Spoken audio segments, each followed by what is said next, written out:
নমস্কার, গল্প অল্প স্বল্প বাই অনামিকা চ্যানেলে আপনাদের স্বাগত। আজকের গল্প মন্দির কাহিনী। গল্পকার সুনীল গঙ্গোপাধ্যায়। প্রতিদিন ভোরবেলা এসে হাজির হয় সেই মহিলাটি। তখনও বলতে গেলে কাকপক্ষী জাগে না। অন্ধকার কেটে আকাশে আলো ফোটে, কিন্তু দেখা যায় না সূর্যদেবকে। মহিলার বয়স হয়েছে ঢের, 70-75 তো হবেই। মুখে অনেক ভাঁজ পড়েছে, কোমরটা বেশ দুর্বল, তাই একটু ঝুঁকে দাঁড়ায়। তবে শরীরে এখনও শক্তি আছে। শীত গ্রীষ্ম কোনো ব্যতিক্রম নেই। ঠিক ব্রহ্ম মুহূর্তে সে এসে দাঁড়ায় মন্দিরের চাতালে। হাতে থাকে একটা ঝাঁটা আর কাঁধে কলসি। মন্দিরের পুরুষ ঠাকুর রণদেব ভট্টাচার্যেরও এ সময় ঘুম ভাঙার কথা নয়। অনেক রাত পর্যন্ত জেগে তিনি তন্ত্র সাধনা করেন। অধিকাংশ দিনই তিনি জেগে ওঠার আগেই মহিলাটি অদৃশ্য হয়ে যায়। হ্যাঁ, প্রথম প্রথম ব্যাপারটা অলৌকিকই মনে হতো। সারাদিন কত মানুষ আসে, সন্ধেবেলা আরতির সময় বেশ ভিড় হয়। তাদের পায়ের ধুলো কাদা আর ফুল বেলপাতার চাতালে আবর্জনা জমে কম না। তবু সকালবেলা বাইরে বেরিয়ে এসে রণদেব দেখতেন চাতালটা পরিষ্কার, ঝকঝকে তকতকে হয়ে আছে। এক সকালে তিনি প্রথম দেখলেন এক বুড়ি প্রথমে পুরো চাতালটা ঝাড় দেয়, তারপর কলসি থেকে জল ঢেলে ধোয়। এক কলসিতে হয় না, কয়েক কলসি লাগে। চাতালের এক পাশে একটি টিউবওয়েল আছে। মিউনিসিপ্যালিটির প্রাক্তন চেয়ারম্যান জগৎ দত্ত তার মায়ের নামে এই টিউবওয়েলটি প্রতিষ্ঠা করে দিয়েছিলেন। বুড়ি কিন্তু টিউবওয়েলের জল নেয় না, গঙ্গা থেকে জল তুলে আনে। এখানে ঘাটে অনেকগুলো সিঁড়ি, তবু কষ্ট করে সে গঙ্গার জল এনেই চাতাল ধোয়। আজকাল পয়সা দিয়ে লোক রাখলেও লোক পাওয়া যায় না, কিন্তু এ বুড়ির কাজ একেবারেই নিখুঁত। একদিন রণদেব তাকে জিজ্ঞাসা করেছিলেন, তুমি কে গো বাছা? বৃদ্ধা অতি কষ্টে কোমর সোজা করে দাঁড়িয়ে কয়েক পলক তাকিয়েছিল। তারপর আবার মাটিতে হাঁটু গেড়ে পুরোহিতের পায়ের থেকে সামান্য দূরে মাথা ঠেকিয়ে প্রণাম করার পর একটাও কথা না বলে কলসি ঝাঁটা তুলে নিয়ে চলে গিয়েছিলেন বাইরে। পরদিন সকালে আবার ঠিক এসেছে যথাসময়। মন্দিরটার বাইরের চেহারা দেখলে মনে হয় বহু প্রাচীন। অনেকে বলে 600-700 বছরের। আসলে প্রতিষ্ঠা হয়েছিল মাত্র 130 বছর আগে। অনেক দিন মেরামত হয়নি। ওপরের দিকে বটগাছ গছিয়ে গেছে। জমিদার অভয়চরণ চৌধুরী এক কালী মন্দির প্রতিষ্ঠা করেছিলেন। তার আয়ুর মধ্যগগনে। তখন তার এমন প্রবল প্রতাপ ছিল যে ভেবেছিলেন বুঝি অমর হবে। অনেক কুকর্মের তিনি নায়ক। ধুমধাম করে কালী পুজো করলেই তো সেসব পাপ থেকে মুক্ত হওয়ার কথা। শেষ জীবনে টানা 17 বছর তিনি পক্ষাঘাতগ্রস্ত হয়ে শয্যাশায়ী ছিলেন। মুখ দিয়ে একটা শব্দ উচ্চারণ করতে পারতেন না। জমিদারি প্রথা তো কবেই উচ্ছন্নে গেছে। অভয়াচরণ চৌধুরীদের কোনো বংশধরেরও এখন খোঁজ পাওয়া যায় না। জমিদার বাড়িটা এখন পোড়ো বাড়ি হয়ে আছে। সংলগ্ন বাগান টাগান সবই জবরদখল। মন্দিরে রক্ষণাবেক্ষণ করে দেওয়া থাকে। এ মন্দিরে সেরকমও কোনো নথিপত্র নেই। শুধু ভক্তদের প্রণামীর টাকায় রণদেবের সংসার চালানোই কষ্টকর। মন্দিরের সংস্কার তো প্রশ্নই ওঠে না। রণদেবের স্ত্রী পুত্র কন্যা নিয়ে একটি সংসার আছে কৃষ্ণনগরে। ইদানিং তিনি নিজে প্রায়ই সেখানে থাকেন না। মন্দিরের পেছনে একটা ঘর আছে, প্রায় ভাড়ার ঘরের মতো, অন্ধকার। সেখানে থাকে তার বিছানা। যেদিন বিষ্ণুচরণের সঙ্গে অনেকখানি কারণ পান হয়, সেদিন আর বিছানায় না গিয়ে মন্দিরের মায়ের মূর্তির সামনেই কড়াকড়ি দেন। বিষ্ণুচরণ ধুরন্ধর, বহু ব্যাপারে অভিজ্ঞ মানুষ।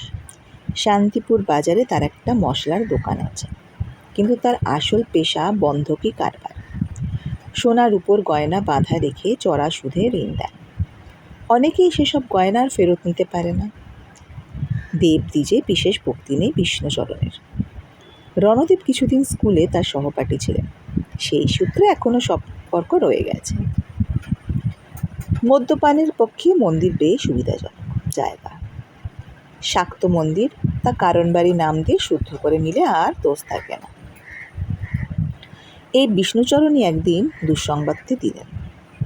দুপাত্র বাংলা মদ পেটে পড়ার পর তিনি বললেন, ওহে ভট্টাচার্যি, এবার যে তোমার জাত যেতে বসেছে, তুমি আর পুরুতগিরি করবে কি করে? এটাকে রসিকতা মনে করে রণদেব বললেন, গঙ্গা স্নান করতে নেমে হিসি করে গেলে বুঝি আমার জাত যাবে? কি ভেবেছ? কে জানছে? তোমায় নেহাত কথাটা বলেছি। কি করব, জল ছুলেই যে আমার পেচ্ছাপ পায়। একেবারে বিষ্ণুচরণ হাহা করে হাসতে হাসতে বলে, আরে না না, সেজন্য বলিনি। জলের মধ্যে ওরকম কুকর্ম অনেকেই করে, গঙ্গা বলে আর কজন মানা করে। আমি বলছি তোমার মেয়ে যে কেরস্তান বিয়ে করতে চলেছে গো। রণদেবের একেবারে রক্তশূন্য মুখখানা ফ্যাকাশে হয়ে গেল। তিনি অস্ফুট স্বরে বললেন, বিভা? হ্যাঁ, বিভা? তুমি কি বলছো? বিষ্ণুচরণ বললেন, ঠিকই বলছি, না জেনে শুনে কি এমন কথা বলা যায়? তুমি মেয়ের বাপ, মেয়ের বাপ হলে অনেক সতর্ক থাকতে হয়। তুমি তো গমেশকে চেনো, তোমার মেয়ের মাস্টার। তারা তলে তলে কি ঠিক করেছে তুমি টেরও পাওনি। এতদিনে রেজিস্ট্রারি হয়ে গেছে কিনা তাই বা কে জানে। রণদেব শুধু বিহ্বলভাবে বললেন, গমেশ? তার বাড়ির কাছাকাছি বেশ কয়েক ঘর বাঙালি খ্রিস্টান থাকে। তাদের কথাবার্তা, চালচলন সাধারণ বাঙালির সঙ্গে কোনো তফাৎ নেই, শুধু তারা রবিবারে গির্জায় যায়। রতন গমেশের একটা কোচিং ক্লাস আছে, বিভা সেখানে অঙ্ক পড়তে যেত। এই তো মাসখানেক আগে বিভার এমএসসি পরীক্ষা হয়ে গেছে। বিভার আর সেখানে যাবার দরকার নেই, তবু রতনের সঙ্গে বিভা, এই যে অসম্ভব। মেয়ে বেজাতে বিয়ে করলে পুরো বংশেরই দোষ লেগে যায়। বামনপুরুতের মেয়ে হয়ে বিভা, তার কি এতটুকু কাণ্ডজ্ঞান নেই? এরপর তো সাধারণ মানুষই এসে রণদেবকে মন্দির থেকে তাড়িয়ে দেবে। বিভার ওপর অনেকখানি আশা ছিল রণদেবের। তার ছেলে বিশ্বেশ্বর অকাল কুষ্মাণ্ড হয়েছে। বাবার মতন পুরুতগিরি করবে না বলে সে ছোটবেলা থেকেই জেদ ধরেছিল, কিন্তু লেখাপড়ায় মগজ নেই, পার হতে পারল না স্কুলের গণ্ডি। এখন সে পাড়ায় মস্তানি করে, কোনোদিন পুলিশের হাতে ধরা পড়বে তার ঠিক নেই। বিভা বরাবরই শান্ত আর পড়াশোনা মন দিয়ে থাকে। পর পরীক্ষায় ভালো ফল করেছে, দেখতে শুনতেও সুশ্রী। তার ভালো ঘরে বিয়ে হতে পারত, ভালো চাকরিও পেতে পারে। বুড়ো বয়সে সে বাবা মাকে দেখতে পারত। সে চলে যাবে খ্রিশ্চানের ঘরে? রতন গমেশের আগে একটা বিয়ে হয়েছিল না? সে মেয়েটাও তো বামুন ছিল। বামুনের জাত মারাই কি ওর পেশা? আরও এক গেলাস শেষ করে বিষ্ণুচরণ বললেন, এর থেকে উদ্ধার পাওয়ার দুটি মাত্র উপায় আছে। রণদেব তাকিয়ে রইলেন। বিষ্ণুচরণ বললেন, ওই বয়সী মেয়ে, তাকে যদি জোর করে আটকাতে যাও তাতে হিতে বিপরীত হবে, জেদ করে বেরিয়ে যাবে। তার চেয়ে বরং মেরে ফেলার ব্যবস্থা দেখো। না না, মেয়েটাকে না, গমেশ বেটাকে। রণদেব বললেন, মেরে ফেলবো? কী করে?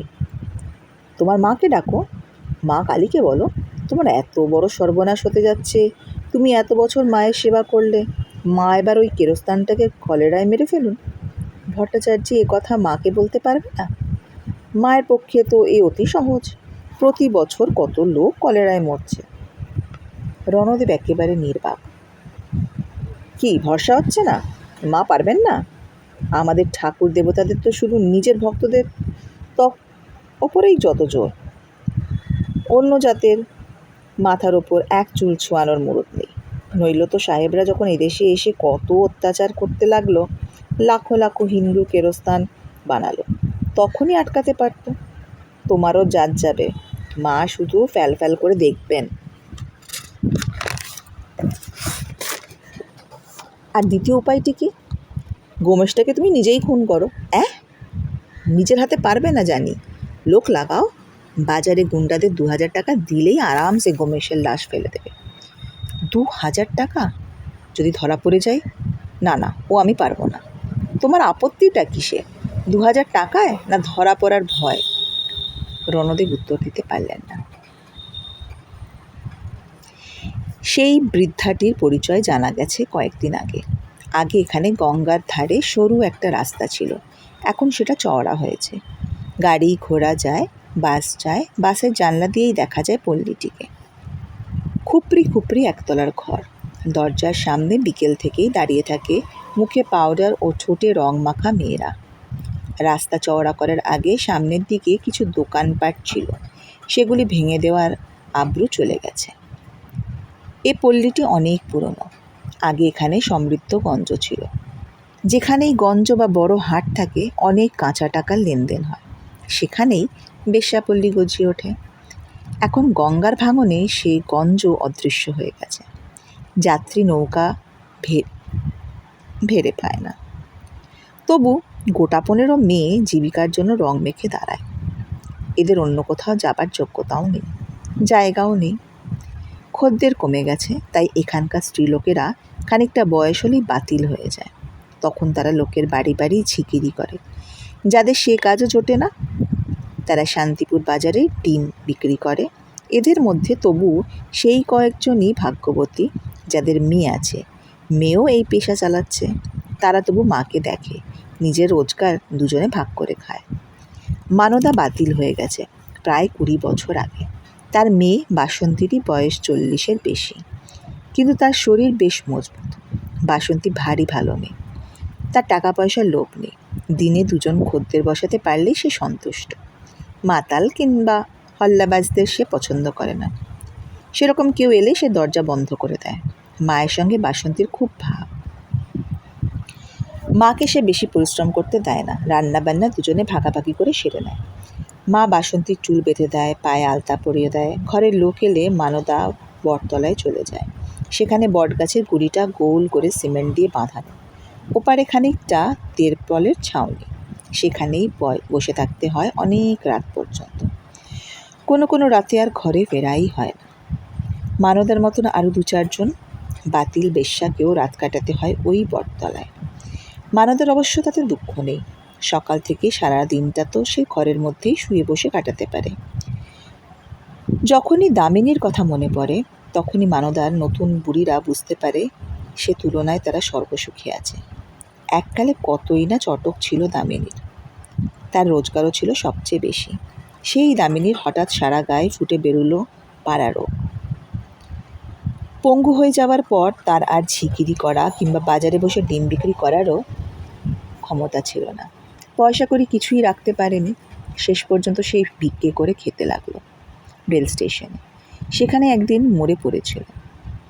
মানদার মেয়ে বাসন্তী যখন অনেক কম বয়সে শরীরে প্রচুর রস, তখন কয়েকজন তাকে বড় শহরে নিয়ে যাবার প্রলোভন দেখিয়েছিল। সেখানে আরাম বেশি, রোজগারও অনেক বেশি। একজন তো প্রায় জোর করেই নিয়ে যেতে বসেছিল, কিন্তু বাসন্তী যায়নি। সে তার মাকে ছেড়ে কোথাও যাবে না। সেই বয়সে বাসন্তীর একটা ছেলে জন্মেছিল, বাঁচেনি 3 মাসের বেশি। তারপরে এই 1-2 দিন ধরে বাসন্তী এই পেশায়। এই এতদিন বাদে বাসন্তীর গর্ভে আবার সন্তান এসেছে। তাতেই এসে পড়েছে এক ঘোর সমস্যা। এ তল্লাটে একমাত্র অবিনাশ ডাক্তারই এই সময় মেয়েদের সহানুভূতির সঙ্গে দেখেন। তিনিই বোধহয় এই যুগের শেষ ধুতি পরা ডাক্তার। মুমূর্ষু কেস হলে তিনি বেশ্যাপল্লীর ঘরে এসেও রুগী দেখতে দ্বিধা করেন না। মানদাই বাসন্তীকে নিয়ে গেল ডাক্তারের কাছে। অবিনাশ ডাক্তার বাসন্তীকে পরীক্ষা করে দেখে টেকে গম্ভীরভাবে বললেন, এত বেশি বয়সের পোয়াতি কি দরকার? ছেলে বা মেয়ে যাই হোক, তাদের কি মানুষ করতে পারবে? ছেলে হলেও তো লেখাপড়া শিখবে না, সে চোর গুন্ডা হবে। আর মেয়ে হলে সে তোমাদের লাইনেই যাবে। না না, ওদের পৃথিবীতে আনা ঠিক নয়। সময় থাকতে খালাস করে ফেলো। এখন তাতে কোনো ঝঞ্ঝাট নেই। এ কথা শুনে স্ত্রীলোক দুটির চোখ ছলছল করে, মুখে কোনো কথা ফোটে না। অবিনাশ ডাক্তার ধমক দিয়ে বলেন, কি কিছু বলছো না যে? তবু ওরা চুপ। অবিনাশ ডাক্তার বললেন, খুব শখ তাই না? শোনো, অনেক সময় বেশি বয়সের সন্তান মাতৃঘাতী হয়। প্রসবের সময় বাচ্চাটা বেঁচে গেলেও মায়ের মরণ হতে পারে। সেই ঝুঁকি নেবে? যাও, কয়েকদিন ভাবো গিয়ে, তারপর কি করতে চাও আমাকে জানিও। মানদার ইচ্ছে তার একটা নাতি বা নাতনি হোক। বাসন্তীরও যে মা হবার ইচ্ছে নেই তা নয়, কিন্তু ওই ডাক্তারবাবু বললেন, সে নিজেই মরে যেতে পারে। ওরা মনস্থির করতে পারে না, ডাক্তারের কাছে ফিরেও যায় না। মানদা একদিন বলল, আমি ঠাকুরকে ডাকবো। ঠাকুর তোকে আর তোর পেটের ছানাটাকেও বাঁচিয়ে রাখবেন। কত মানুষের তো এরকম হয়, কিন্তু ঠাকুরকে কি করে ডাকতে হয় তা তো মানদা জানে না। তাছাড়া তারা তো পাপী, সমাজে পতিত। ঠাকুর কি তাদের প্রার্থনা শুনবেন? তাদের নিয়তি তো অনন্ত নরকবাস। এখানে যে কালী মন্দির আছে তার নাম দয়াময়ীর মন্দিরে। দয়াময়ী কি সব মানুষকে দয়া করেন না? মন্দিরের পুরোহিত এক ভোরবেলা মানদাকে ধরে ফেললেন। তার সামনে দাঁড়িয়ে বললেন, তুমি কে গো? কথার উত্তর না দিয়ে চলে যাও। তোমাকে এ কাজ করতে কে বলেছে? কে তোমাকে মাইনে দেয়? মানদা আর সামলাতে না পেরে হাউ হাউ করে কেঁদে উঠল। মন্দিরে সাঁতালে দাঁড়িয়ে মিথ্যে কথা বলা মহাপাপ। যে কোনো কথাই গোপন করল না। তারা সমাজের পতিত। তার মন্দিরে চাতাল ধোয়া মোছার অধিকার নেই। ঠাকুর কি রাগ করবেন? রণদেব একটুকুনি দ্বিধা করলেন। এই বুড়িটা মনে করে মায়ের সেবা করে গেলে মায়ের দয়া পাবে। তিনি কিছু না বলে শুধু মাথা হেলালেন।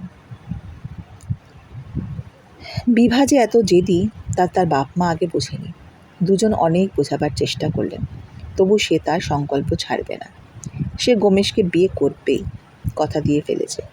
দিনও ঠিক হয়ে গেছে। বিভা ধর্মে বিশ্বাস করে না। সে অন্য ধর্মের একজনকে বিয়ে করলে তার বাবা মায়েরও জাত যাবে, এটা সে মানে না। মা কান্নাকাটি শুরু করতে বিভা হুট করে বাড়ি ছেড়ে একটা মেয়েদের হোস্টেলে চলে গেল। রেজিস্ট্রি বিয়ের জন্য 1 মাসের নোটিশ লাগে।